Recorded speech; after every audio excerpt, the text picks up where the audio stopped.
Okay, so now we'd like to give you some practical tips to help you to attract top tier wealth managers to your business. And the first idea is simply to meet people.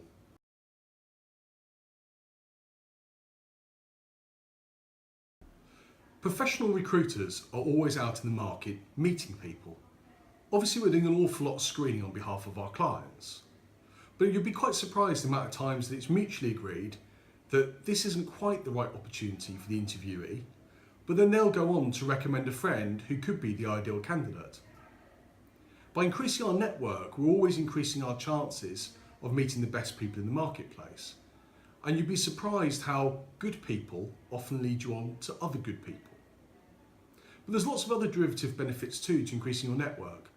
If you want to keep abreast of pricing or the new products and services in the marketplace, or initiatives that some of your competitors have introduced that have been very successful in attracting clients, then obviously meeting with some of your competitors' staff is never a bad idea.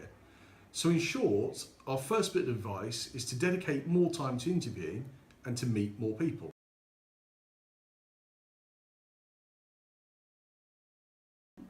Before we go into some of the things you should be looking out for in an interview, we'd like to try and help you refine one of the most important tools in attracting top talent, and that's your offering. We touched upon it earlier on, but quite often we'll go to meetings and firms will say to us, just find us the talent and then we'll put a deal together. But we actually find this quite counterproductive. The natural flow of a conversation with an executive search consultant is that people sit down and say, I know the firm, I like what they do, but what's the deal? And it actually sounds quite wishy-washy for us to say, well, they might do this, they might do that, just go and talk to them and they'll put a deal together if you're successful. The firms that are out there consistently hiring the best talent actually have a very defined deal and are actually very proud of it. In fact, they actively promote it in the marketplace. They want word to get round to the best people. And so individuals know that if they join a firm and they're successful in building a client bank, that if they produce X, they'll earn Y. So I think it's important that management teams spend time working out something that will be attractive to individuals joining them, but also something that works for them as a business. And to also take a long-term view and work out how long you'll have the revenue for. To be mindful that it may take a year or two for individuals to become profitable. But as mentioned earlier, really work hard to refine the deal and then put it in the marketplace, and you'll find you'll attract more top talent.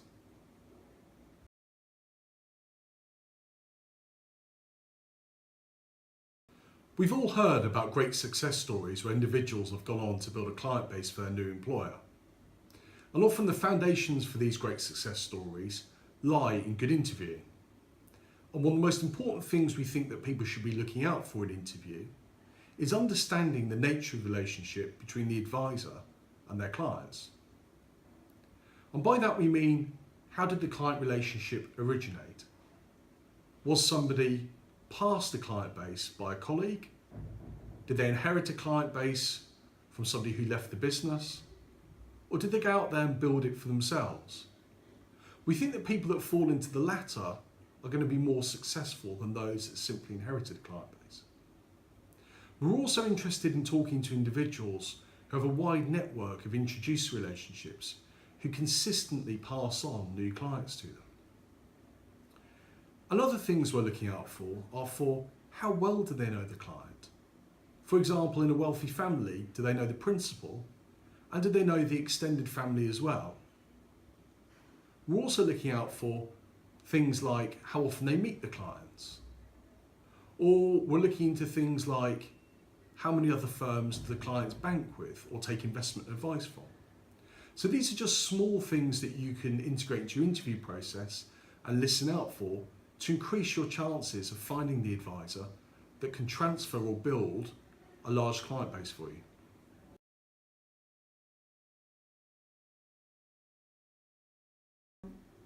Well, the most important things you must do when you're hiring is to really scrutinise your own brand. As an example, is it likely that somebody who enjoys working with a global wealth management firm is happy to transfer their assets to a boutique that they've never heard of before. And I think you really need to sit down and say, is our product and service offering at least as good, if not better, than the firm we're asking clients to transfer from? And this is important so that the advisor can go back to the clients and say, it's not only a great deal for me to move to this new company, but it's also great for you too, because they're better than where I was before.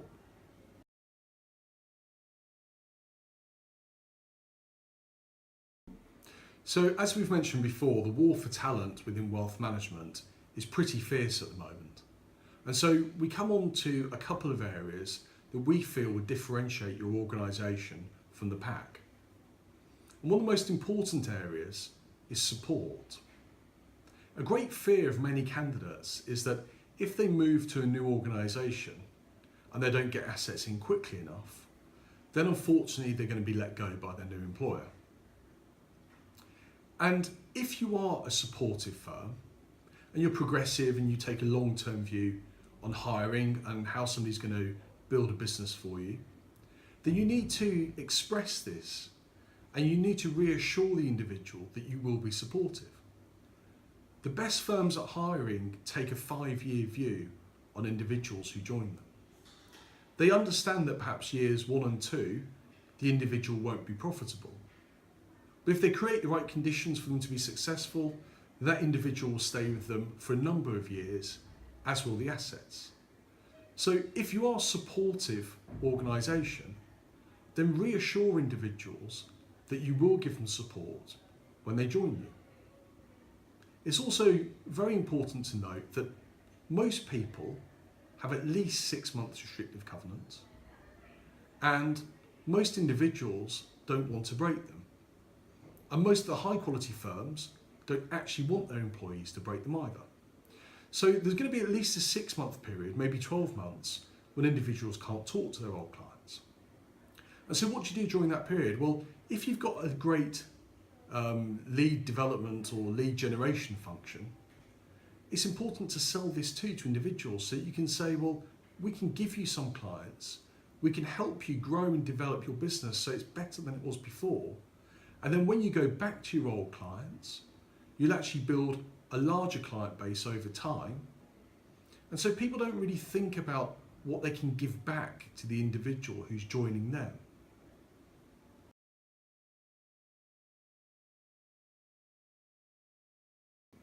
And finally, we come on to rapport. And rapport is so important. The best managers out there and the best advisors will undoubtedly get more than one offer. And so, who are they likely to pick when everything's equal? Quite simply, it's the people that they like the most. I've literally sat in on client meetings where the meeting's gone a little bit something like this. Nice to meet you, what assets can you bring? And a cold chill comes across the room of awkwardness. And that's because no rapport's been built with the individual. It's really important to use the interview process to understand an individual's aims, understand their fears, because people like to work with people like them. Take an interest in their family. What do they like doing at the weekends? Because the person you're interviewing is just like you. They have all the same kind of hopes and dreams and fears that you probably have. So really spend that time getting to know someone so that if everything is equal, you're at the top of the pack. I'd like to thank you for listening in on this very brief webinar. If there's anything you'd like to discuss with me or my team, then please don't hesitate to contact us. Just as an aside, what I would like to say is that quite a lot of the tips we've given you today, we hope are quite simple to implement and will help you improve your business. But generally speaking, hiring top people takes an awful lot of time. And so it's really important that you find a recruiter that you feel will best represent you in the marketplace.